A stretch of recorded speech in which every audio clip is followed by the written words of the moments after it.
he wants to just discontinue paying spousal support when I've been the housewife for over 33 years.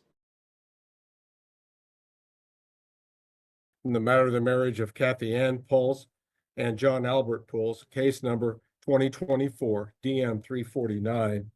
The petitioner, Kathy, appears apparently representing herself at this point, her previous attorney having withdrawn from this case. Riley Broyles appears as counsel for John in this case, who apparently is appearing in the office of his attorney by Zoom. This matter comes before the court at this time for a pretrial conference. The court does have respondents' pretrial questionnaire. Appreciate that, counsel. Your client's position is clear to the court. Kathy, I don't have a pretrial questionnaire from you. I didn't know I needed to give one. All right. Have you had an opportunity to look at the respondent's pretrial questionnaire? Briefly. I do have issues, though. Okay. Have you communicated your issues to Ms. Broyles? We tried when I had an attorney before, but the numbers on like Morgan Stanley and everything else, it keeps changing. So I wanted you here as a witness to everything. I wanted to ask questions of like it's ridiculous. The difference. And what's ridiculous? He has listed like the Celica and the Cadillac as assets, and those were gifts. And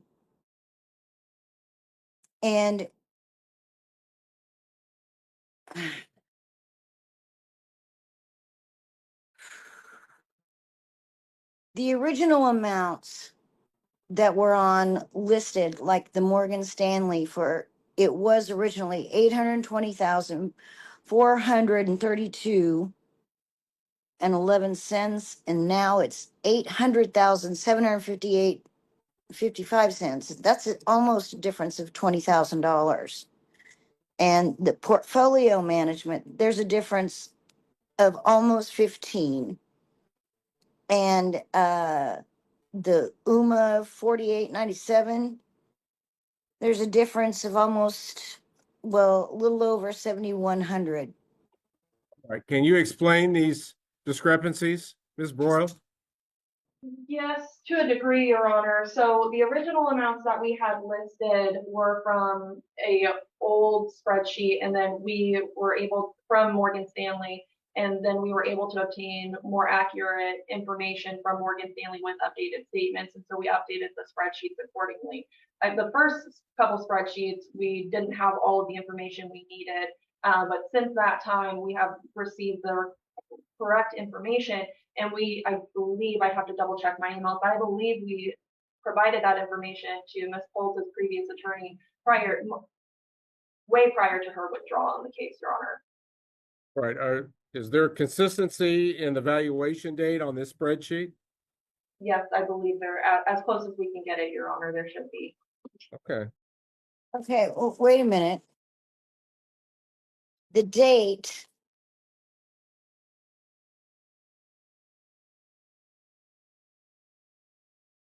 Let's see. On this spreadsheet, it was January 28th of 25. When was the last time you received information from Morgan Stanley? So the figures that we are using for the Morgan Stanley account are from December 2024 reports. Yeah, this is from January. These differences are from January. I'm not sure, Your Honor, I'm not sure what she's looking at, so it's hard for me to say what she's looking at versus what it was included in her pretrial questionnaire. And I mean, frankly, at trial, I'm happy to provide all of the supporting documentation that supports the figures that are on our spreadsheet. So I don't want to box myself into a corner by making statements. I don't have the statements The hearing opens with Kathy, representing herself after her attorney withdraws, immediately telling the judge that her husband's financial records keep changing and that she wants the court to witness the discrepancies firsthand.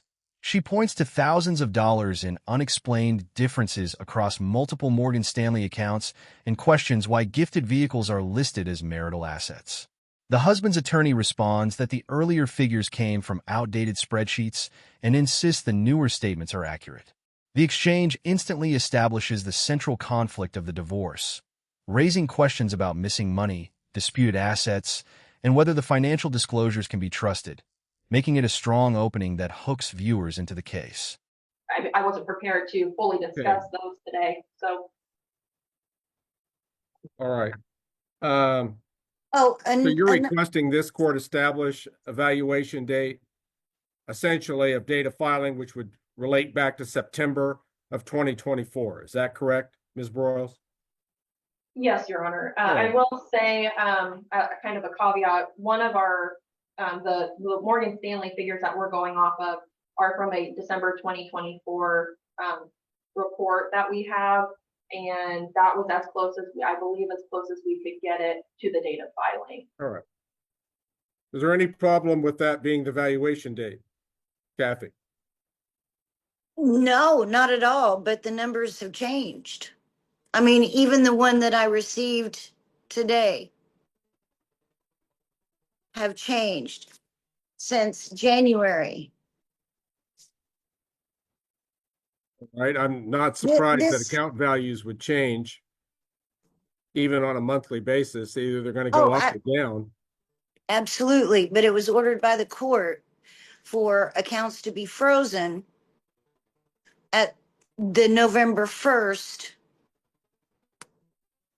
court Has there date. been invasion of these accounts? There has not, Your Honor. I would assume that any changes are as a result of the market changing. These are investment accounts. All right. That certainly seems logical. Okay. So also the money that he took out of the checking account when he was issued the restraining order and gave it to Morgan Stanley, that needs to be put back. I was supposed to be issued $75,000 in difference because of what was sent to Morgan Stanley. It was half of what he had sent to Morgan Stanley as an investment. And I never got that back. As well as he wants me to give him the house. And he's talking about his father's Cadillac or Corvette, which I have no issues in just giving him because it's an heirloom. But I also used my inheritance to put a down payment on that house of $60,000. And we bought that house together. So why would I just give it to him? That And I don't makes know no why you're sense. getting into this today. Well, exactly. I don't. This isn't a trial. And I just wanted to determine if we have disputes and what issues are in dispute. Really, these discussions might be better held with Ms. Broyles. If you have a complaint with their proposal, they've at least laid out for you what they're going to be proposing to the court. You haven't done that for them. I did. I I understand. don't know the law. I don't know what I'm supposed to do. And also Well, it's actually, I think you do because you seem to be able to identify disputes quite readily where your problems are with their proposal. Here would be my suggestion. In fact, it'll be my order. Kathy, if you're going to represent yourself on this thing, then I'm going to establish 14 days from today's date for you to give a formal response to Ms. Broyles on the issues on the pretrial questionnaire. okay. If it could be done in a manner that she could understand, you might even just take a copy of it, write your comments on it. I'm not going to tell you what format to use, but if you've got an issue with what her proposals are, you let her know what those issues are. And Okay. why. And You have 14 days to do that because I think Ms. Broyles needs to know what's in dispute and what isn't. okay. As well as perjury and I don't know what you mean by perjury. on the trial from November 1st. Okay, there wasn't a He, trial on November 1st. well, There was a hearing conducted. he got on the stand and basically just he lied, just outright lied. And it's $4 a page to have it printed out in Butler County, to have the transcript printed.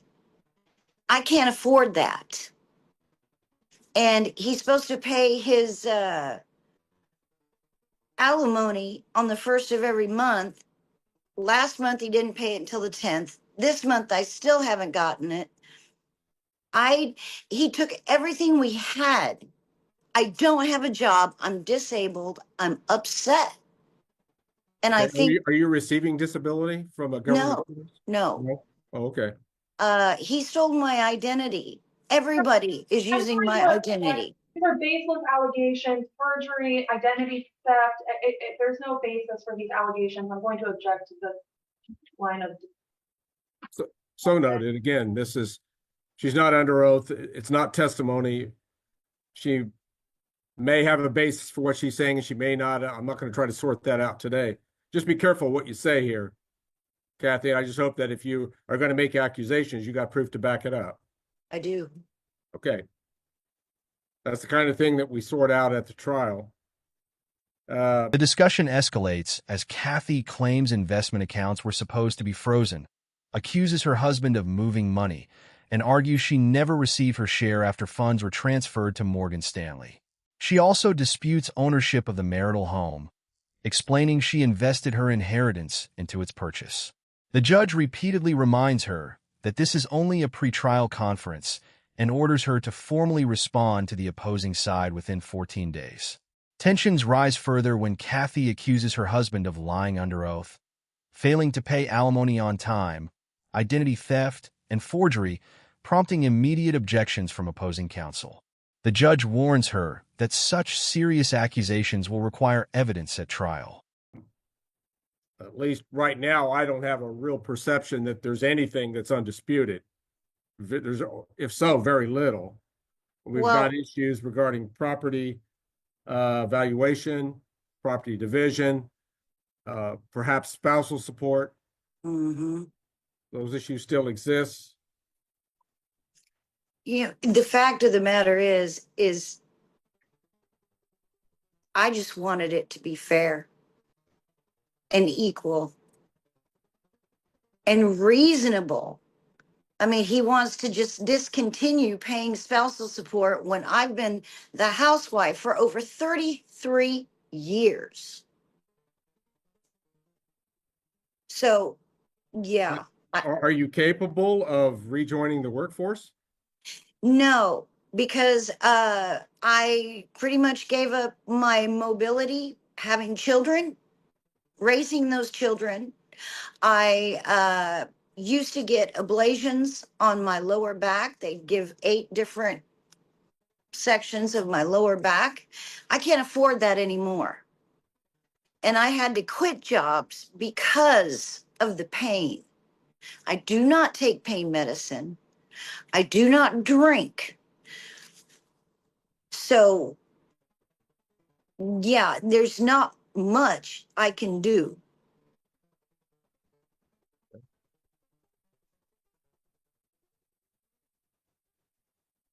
I've had surgeries. I've had my left knee replaced 3 times, my right once. I've had a I've had 7 different surgeries.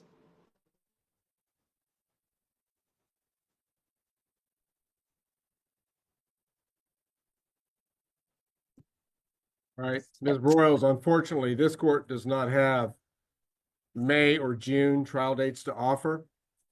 In fact, I think that the most viable trial date that I can offer at this point would be Tuesday, July 29. Mandy, would you check that to make sure nothing else got scheduled very recently here? Tuesday, July 29. That would work for me, Your Honor. Very well. We'll establish Tuesday, July 29, 9 o'clock a.m.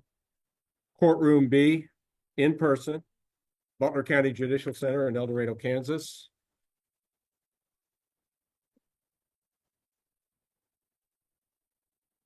I'm going to establish a deadline for providing of an exhibit notebook. Broyles, Kathy, you're going to have to provide to the opposing party your exhibit notebook by 5:00 p.m. on Friday, July the 25th. I would ask, I suppose since we're doing it in person, I don't necessarily need it in advance, but I want the opposing party to have their exhibits provided to the other party by the Friday before. Okay. That'll give you only one business day to scrutinize what's in it. But I think under the circumstances, that's appropriate.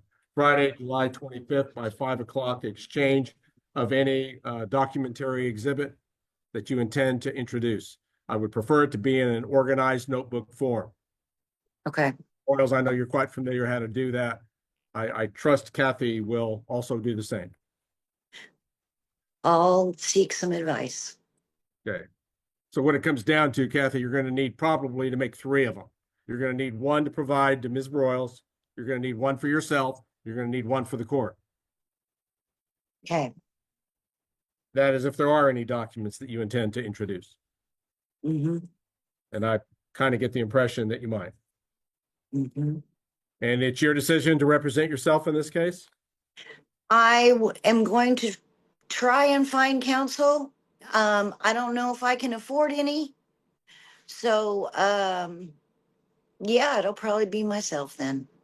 Your Honor, for the record, she's receiving $5,800 of spousal maintenance a month. I've also been jumping around from hotel to hotel because I did not want to stay here. And this court case has been drug out for so long that I finally found a place to stay. So as soon as I can save a little bit, then yes, I will most definitely find some counsel. The hearing shifts from financial disputes to Kathy's personal circumstances. She emotionally explains that after spending more than 33 years as a housewife, her husband now wants to end spousal support despite her inability to work. She describes multiple surgeries, chronic pain, knee replacements, and mobility issues that prevent her from returning to the workforce. After hearing both sides, the judge schedules the trial, establishes deadlines for exchanging exhibits, and instructs Kathy on how to prepare if she continues representing herself. Meanwhile, opposing counsel notes that Kathy is already receiving substantial monthly spousal support, adding another layer to the ongoing dispute. Okay, it's just that we do need to have an end to this case. I agree with you that Absolutely. it's been pending long enough. Exactly. And we've established a firm trial date in person on July 29th. Okay. And you've got a couple of months here to get your house in order and everything prepared. Right. We'll expect both parties to be ready to present evidence to try to work toward finalizing this case on July the 29th. Absolutely. Okay. And remember about that 14 days to get your position in writing to Ms. Broyles. Okay, which means my position, what do you mean On the issues that she's laid out in her pretrial questionnaire, her client's position on, I think, all Okay. the issues in the case. Okay, I got you. All right. If that isn't okay with you, No, that's fine. I then will. you need to make sure she knows exactly what parts of it you're disputing and what your position in return would be. Okay. Okay. Because it's only fair because you already know Oh, yeah, they need to know your side. absolutely. Okay, very good. Trial date again, Tuesday, July the 29th, starting at 9:00 a.m., courtroom B, Butler County Judicial Center. All right, Ms. Broyles, anything else that the court needs to address at this time? I do not believe so, Your Honor. Would you like me to file a pretrial conference order? Essentially, what would you include in this order since Just you the don't really deadline. have, excuse me? I apologize for interrupting. Your Go Honor. ahead. just the deadlines and the trial date. So that's. Please do so, counsel. I think that would be helpful for purposes of stating it in the record. Okay. So thank you. I appreciate your efforts in that regard. All right, Um, Kathy, anything further we need to address at this time? The transcript from the trial on November 1st. Okay, that was a hearing, not a trial, but Well, oh, you can order that from the court reporter, but you'd have to make the Pay that. appropriate deposit for their preparation. right. Okay. All right. Okay. All right. Very well then. If there's nothing further then, this matter will currently be in recess, and this meeting may be ended for all at this time. The hearing concludes with the judge emphasizing that the case has been pending long enough and firmly sets expectations for the upcoming trial. He reminds Kathy that she must clearly communicate every disputed issue in writing within the court's deadline so both sides are fully prepared. Kathy confirms she understands the instructions, but again asks about obtaining the transcript from an earlier hearing because she believes it contains important evidence. The judge explains the proper procedure for requesting the transcript before formally ending the pretrial conference, closing the session while leaving viewers anticipating the full trial and the resolution of the allegations.